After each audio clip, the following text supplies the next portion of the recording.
Ya,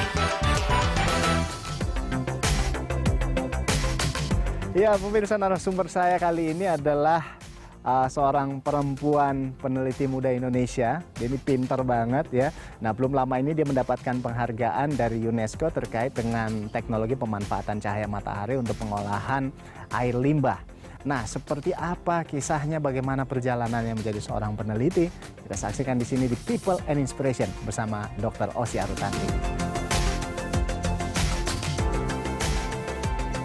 Nah, ini dia nih. Halo Mbak Osy Arutanti, apa kabar? Baik. Waduh, luar biasa. Nih, sekarang kita sudah berada di Pusat Penelitian Pusat Kimia. Penelitian Kimia. Oke, baik. Nah, ini Mbak Osy, kita mau ngobrol-ngobrol dulu. Sorry banget nih, saya pinjam waktunya sebentar. Oke, baik. Mbak Osy, nih saya mau tanya-tanya tentang, mungkin bisa dijelasin tentang kemarin tuh dari penelitian Anda sampai akhirnya mendapatkan penghargaan dari UNESCO itu seperti apa? Jadi yang saya kembangkan itu adalah fotokatalis, teknologi fotokatalis untuk wastewater treatment. Jadi ya dengan pemanfaatan energi matahari, cahaya matahari sih lebih tepatnya. Mbak Osy, ini saya mau tanya dulu nih. Awalnya gimana ceritanya penelitian dari Anda sampai akhirnya mendapatkan penghargaan dari UNESCO waktu itu? Gimana ceritanya? Jadi L'Oreal UNESCO yang ada di Indonesia ini mereka cukup mensupport untuk para perempuan-perempuan peneliti di Indonesia dengan memberikan tadi penghargaan award itu kan. Nah, di situ kita disuruh membuat sebuah proposal penelitian apa yang sekiranya ingin dikembangkan dan cukup visible untuk diaplikasikan di Indonesia dalam jangka waktu yang lama gitu, atau suatu hari nanti benar-benar bisa diaplikasikan. Itu intinya adalah penelitian yang unik dan juga ya menarik lah, sederhana tapi unik, visible dan menarik gitu. Nah, waktu itu jadi saya coba untuk mengsubmit proposalnya itu. Tema yang saya angkat kebetulan tentang fotokatalis untuk wastewater treatment yang bisa diaktifkan oleh cahaya matahari. Nah, itu kalau tidak salah jumlah proposal yang masuk sekitar 60-an. Dari 60 itu kita diseleksi menjadi 10 besar. Nah, 10 besar ini dilakukan wawancara. Jadi 10 besar ini dipanggil ke L'Orealnya untuk dilakukan wawancara. Jadi kita mempresentasikan proposal yang kita ajukan di depan dewan juri. Nah, ini 10 orang Indonesia semuanya nih? Iya, 10 orang Indonesia. Topiknya itu dibagi menjadi 2, ada life science dan material science. Nah, kebetulan kalau saya bidangnya material science. Nah, dari 10 besar itu dikerucutkan lagi menjadi diambil 4 terbaik gitu, 4 besar. Jadi 4 proposal yang menurut mereka itu terbaik dan menarik. Jadi 2 dari life science dan 2 lagi dari material science, dan saya salah satunya dari material science. Dan akhirnya dapat penghargaan. Iya. Oke, keren. Nah, Mbak Osy, jadi awalnya Anda mulai tertarik untuk mengembangkan teknologi pemanfaatan cahaya matahari untuk pengolahan air limbah ini gimana nih ceritanya? Apakah memang Anda melihat bahwa banyak masalah limbah ini di Indonesia atau seperti apa? Awalnya penelitian sederhana waktu zaman S1, jadi kebetulan saya dapat dosen pembimbing yang juga cukup punya passion kuat di dunia penelitian. Dan beliau selalu menekankan bahwa seharusnya kita melakukan penelitian itu berdasarkan kebutuhan. Nah, saat ini kita tinggal di Indonesia, kita bisa bisa lihat apa sih yang dibutuhkan oleh Indonesia, apa permasalahan yang ada di Indonesia saat ini gitu. Jadi jangan sampai kita berpikir terlalu tinggi tapi tidak menyelesaikan permasalahan.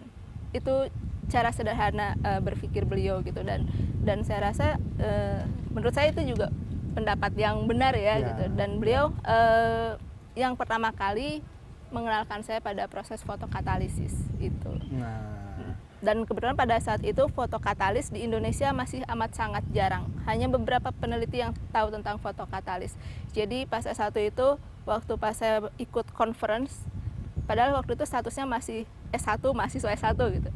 Tapi yang datang conference itu beberapa peneliti di Indonesia yang ternyata mereka tidak tahu dan tertarik dengan penelitian itu. Nah, itu yang semakin membuat saya terpacu untuk, wah ternyata ini sesuatu yang menarik ya. Nah, Nah ini mungkin singkatnya ya, fotokatalis itu apa sih sebetulnya? Bahasa sederhananya aja mungkin. Bahasa sederhananya fotokatalis itu apa ya? Sebuah proses, jadi jika ada satu katalis, jika dia terkena dalam hal ini sinar matahari, nah dia itu akan aktif sehingga dia mampu mendekomposisi si polutan organik yang ada di dalam air limbah tersebut. Baik. Nah ini terkait dengan pengembangan terkait dengan teknologi yang Anda sedang teliti sekarang. Nah ini nanti bakal dimanfaatkan sebagai apa sih nanti nih Mbak? Kalau untuk jangka pendeknya harapannya ada 2 fotokatalis. Kalau misalkan berbicara tadi penghargaan L'Oreal, saya fokusnya memang ke water treatment, tapi aplikasi kedua yang sedang saya kembangkan saat ini adalah untuk reduksi CO2. Jadi dia tidak hanya mereduksi CO2, tetapi juga mengkonvertnya si CO2 itu menjadi gas lain yang lebih berguna, misalkan hidrogen atau metan. Nah itu, kalau misalkan untuk water treatment sendiri harapannya di teknologi ini bisa digunakan untuk di pengolahan limbah-limbah organik. Salah satu contohnya misalkan pabrik tekstil atau batik-batik rumahan, itu kan limbahnya amat sangat ini ya, limbah pewarnanya itu amat sangat merusak lingkungan. Harapannya itu bisa diaplikasikan di tempat-tempat seperti itu harapannya. Baik, pemirsa kita masih mau ngobrol banyak lagi bersama dengan Mbak Osi.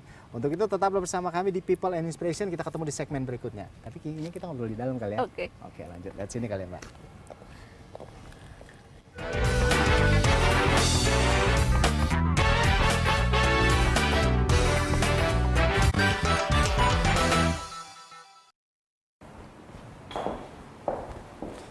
Nah, ini dia nih ya, Mbak Osi. Nah, kalau sekarang kita lagi di mana nih?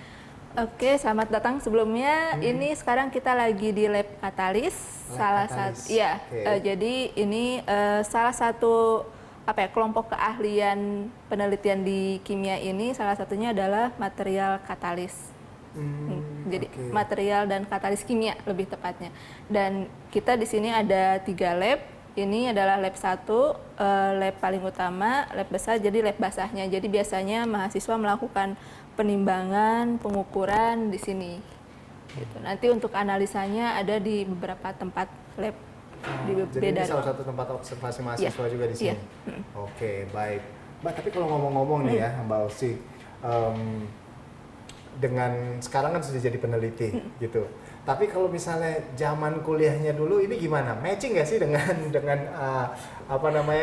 jurusannya dengan akhirnya sekarang menjadi peneliti, itu match nggak sebetulnya? Kayaknya match ya, karena ya? memang Tapi emang dari dulu background dari pendidikannya berarti? Waktu S1 saya fisika, tapi saya ngambil fisika material, S2 fisika material, S3-nya teknik kimia. Jadi dari zaman S1 memang sudah mulai masuk lab juga, dan ternyata di lab juga menemukan kenyamanan sendiri ya. Ternyata anteng gitu dengan dunia penelitian. Begitu juga sambung S2, S3, jadi memang memutuskan untuk masuk ke lembaga penelitian. Tapi memang dari awal sudah bermimpi jadi peneliti gitu ya? Wow, oke. Jadi akhirnya sekarang sudah mimpinya sudah bisa terwujud begitu? Ya, alhamdulillah. Baik, mantap. Mbak Usi, jadi sudah banyak juga sebetulnya ya kan yang dikerjakan dari dari luar negeri, kerjasama sama Jepang. Nah, yang berikutnya kalau yang dari dalam negeri? Kalau dalam negeri Pertamina. Oh iya, sudah sempat kerjasama. Jadi sebetulnya udah ada berapa udah berapa proyek sejauh ini dikerjakan, Mbak? Berarti ini proyek ketiga. Proyek ketiga. Oke, yang pertama tadi ada yang sama Jepang itu dari Kurita, itu tentang water treatment, fotokatalis untuk water treatment. Terus dari L'Oreal juga sama aplikasinya untuk water treatment. Yang ketiga untuk Pertamina ini CO2 reduksi. Oke, nah sejauh ini bagaimana perkembangannya? Sejauh ini masih dalam pengembangan, jadi memang beberapa grant ini diajukan untuk membantu pengembangan riset di sini. Jadi masih dalam proses, mulai proses pengembangan si penelitian tadi. Ya. Nah selanjutnya yang untuk mengenai perkembangan teknologi pemanfaatan cahaya matahari ini ya untuk pengolahan air limbah ini, kalau untuk di Indonesia sendiri seperti apa, Mbak? Kalau menurut saya itu sangat visible dan menguntungkan jika diaplikasikan di Indonesia, karena kan Indonesia negara tropis ya. Kita negara yang dilewati ya, sebagai negara agraris kita benar-benar mendapatkan limpahan cahaya matahari. Artinya itu amat sangat bermanfaat jika bisa diaplikasikan untuk mengatasi permasalahan di Indonesia, salah satunya permasalahan limbah. Jadi fotokatalis ini juga bisa digunakan untuk proses penjernihan atau water treatment tadi, wastewater treatment tadi, atau juga untuk mereduksi CO2 yang ada di udara dan bisa mengkonversi CO2 ini menjadi gas yang bisa lebih berguna, baik itu H2 ataupun metan. Itu sih. Kalau Anda sendiri mulai penelitian ini sudah sejak kapan, Mbak? Sejak S1. Sejak S1, berarti itu sudah berapa tahun nanti kira-kira? Sekitar berapa ya? Berarti kurang lebih masuk 12 tahun. Masuk 12 tahun? Iya. Oke, dan sekarang sudah masuk di tahap? Masih skala lab. Masih Jadi, skala lab ya, jadi dari S1 kebetulan saya tidak merencanakan dari S1 sampai S3 itu khusus di fotokatalis. Cuma memang kebetulan ketika S1 oke, saya fotokatalis bidangnya, S2 karena masih di laboratorium yang sama juga fotokatalis, S3 ketika ke Jepang tadinya saya tidak akan mengerjakan fotokatalis, tapi ternyata riset itu masih cukup menarik di dunia penelitian, akhirnya saya kembali fotokatalis. Nah, ketika saya masuk di LIPI dan menjadi peneliti, saya merasa bahwa selama ini 10 tahun saya melakukan penelitian fotokatalis dari dulu hanya skala lab. Ukurannya hanya 250 mili gitu. Sementara harapannya adalah bagaimana kita bisa memanfaatkan teknologi ini untuk bisa benar-benar diaplikasikan di Indonesia. Artinya kan memang membutuhkan goals yang jelas ya. Nah, jadi mulai tahun kemarin saya mencoba membuat plan bagaimana caranya biar fotokatalis ini tidak hanya bisa untuk skala lab tapi juga bisa diaplikasikan suatu hari nanti. Jadi bentuknya nantinya seperti apa, Mbak? Bentuknya itu dia sebuah sistem, hanya saja kalau untuk katalisnya dia berupa powder sih. Kalau katalisnya berupa powder ya. Cuma mungkin nanti si fotokatalisnya itu dilapiskan dalam satu tempat sehingga nanti dibuat sistem bagaimana si air itu bisa disirkulasikan. Jadi yang asalnya dia penuh dengan polutan keluar itu bersih. Seperti itu sih kalau gambaran umumnya ya. Jadi tahapan akhirnya nantinya itu prototipe, dan tahapan akhirnya adalah bagaimana benar-benar bisa diaplikasikan. Tentunya ada perhitungan teknoekonomi atau dari sudut pandang LCA-nya seperti apa, sehingga ketika kita mengajukan ke masyarakat ini benar-benar kita bisa jamin bahwa ini sesuatu yang memang visible dan efektif untuk diterapkan di Indonesia. Baik. Nah, selanjutnya terkait dengan pengembangan teknologi ini. Kalau untuk di Indonesia, Anda sendiri melihat bagaimana? Seperti tadi kan, kayak misal di Thailand, di Jepang ini sudah memang berkembang, sudah cukup pesat begitu ya, dan sudah bisa dirasakan dampaknya di tengah masyarakat juga seperti apa. Nah, kalau misalnya untuk Indonesia sendiri seperti apa support dari pemerintah kalau Anda melihat sejauh ini? Support dari pemerintah, kalau untuk pengembangan penelitian secara umum saya rasa sudah jauh membaik. Bahkan ketika saya bergabung dengan LIPI mulai tahun 2018 pun saya melihat bahwa banyak perubahan kebijakan yang dilakukan untuk mensupport para penelitinya ya, untuk supaya bisa semangat terus mengembangkan teknologi. Cuma memang yang dibutuhkan saat ini adalah dukungan besar bagaimana mengembangkan basic research di tanah air sendiri gitu. Karena pengembangan basic research itu tentu saja butuh effort yang juga tidak sedikit dalam berbagai hal ya, baik itu dari sisi materi ataupun sisi support sistem dan lain. Dan pemirsa, kita masih akan ngobrol dengan Mbak Osi di sini. Untuk itu tetaplah bersama kami di People and Inspiration. Usai jeda kami segera kembali.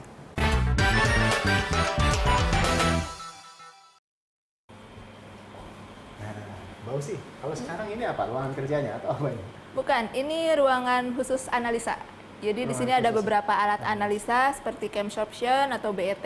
Nanti yang mengoperasikan itu ada operator. Jadi bukan peneliti. Jadi kita cuma ngasih sampel, nanti operator yang melakukan analisa. Oh gitu. Jadi ini nggak bisa dipegang sembarangan ya operator yang melakukan ya analisa ya. Iya. Oke, ini agak ngeri-ngeri juga nih saya kalau misalnya kena segala macam. Tapi Mbak pernah nggak sih di laboratorium gitu terus mengalami kayak ya kecelakaan gitu atau mungkin kejadian-kejadian yang nggak bisa dilupain? Pastinya sih, tapi paling kalau yang sampai nggak dilupain apa ya? Kalau kecelakaan tuh kayak kesetrum dikit. Kesetrum udah sering ya? Iya, meledak-meledak dikit. Meledak-meledak dikit itu udah biasa gitu ya? Karena kan kayak dari S1 pun dituntut oleh dosen pembimbing, oke kamu coba kembangin alat buat ini, kembangin alat buat itu gitu, alat-alat sederhana gitu kan. Jadi ya pastilah ada yang salah hitung, daya terlalu besar jadi meledak gitu. Atau kurang ini kesetrum dikit, tapi ya so far sih alhamdulillah masih aman. Tapi kesetrumnya nggak lata kan? Enggak. Tapi Mbak, mungkin bisa diceritain waktu itu yang ketika studi di Hiroshima waktu itu di Jepang, nah itu di labnya kan lumayan apa ya, agak-agak seperti apa ya, kalau misalnya ada kejadian sedikit aja, nggak bisa tuh langsung panggil teknisi, harus ditanganin sendiri dulu, baru panggil teknisi. Itu gimana tuh, bisa diceritain nggak? Masa-masa biasanya ketika studi di sana waktu itu? Iya, nah mungkin sebelum cerita ke itu, saya cerita pengalaman di Indonesia dulu kali ya. Oke, Jadi boleh. bukan pengalaman, lebih ke mindset. Jadi kalau waktu pas di Indonesia itu, saya kan memang sudah senang eksperimen atau di lab itu sejak S1. Terus ada seorang teman yang bilang, melakukan penelitian itu menyenangkan kalau di luar negeri gitu, karena fasilitas segala ada. Di Indonesia itu nggak menyenangkan, mau ini susah, mau itu susah gitu. Faktanya memang seperti itu. Iya, fasilitas infrastruktur riset, baik alat analisa dan sebagainya itu susah kan di Indonesia pada saat itu gitu. Dan faktanya memang seperti itu. Tapi untuk akses lebih masih agak susah ya di kita. Tapi ketika saya ke Jepang, kebetulan saya masuk ke laboratorium yang dia kaya. Jadi dalam artian satu lab itu kita punya beberapa alat analisa di mana orang lain itu harus mengantarkan sampel mereka untuk diukur ke perusahaan lain atau ke lab lain, sementara kita setelah eksperimen bisa langsung melakukan analisa sendiri gitu. Jadi ternyata ketika saya di Jepang, tantangannya bukan sekedar fasilitas, tapi bagaimana kita dituntut untuk mandiri dan mencari ide. Itu adalah salah satu hal yang paling sulit, lebih sulit. Maksudnya Karena mandiri itu seperti apa? Mandiri dalam artian mungkin karena dokter juga, jadi kita misalkan kita megang satu alat nih, jadi kita benar-benar harus bisa bertanggung jawab pada alat itu gitu. Jadi kita benar-benar harus tahu dia karakteristiknya seperti apa. Jadi kalau misalkan ada permasalahan, kita tahu ini apa penyebabnya, dan seenggaknya kita bisa cari solusi untuk melakukan perbaikan lah jika ada masalah. Nah, kecuali kalau misalkan udah stuck, baru kita panggil company yang berkaitan atau bersangkutan, terus bawa alat itu ke mereka untuk diperbaiki. Gitu sih. Oh gitu. Jadi kalau kenapa-napa, harus misalnya ada pecah dikit atau meledak dikit, harus ditanganin sendiri dulu. Harus ditangani sendiri dulu. Nanti kena imbasnya ke orang lain, soalnya dia Karena nggak tahu mungkin ketika kita lapor ke profesor kita harus bisa menjelaskan itu kenapa rusaknya gitu. Terus apa yang sudah kamu lakukan untuk memperbaiki itu? Tapi pernah kayak gitu kemarin? Iya. Pokoknya kita harus bisa menjelaskan secara saintifik, sampai akhirnya kita bilang kita nggak bisa menyelesaikan ini sendiri dan kita butuh orang gitu. Baru mereka akan gitu. Baru make sense lah alasannya ya. Betul. Baik. Nah, dari sejauh ini apa yang Anda sudah teliti, apa yang Anda sudah lakukan, apa sih harapannya? Harapannya penelitian ini benar-benar bisa diaplikasikan di Indonesia, walaupun saya juga nggak tahu kapan ini bisa terrealisasi.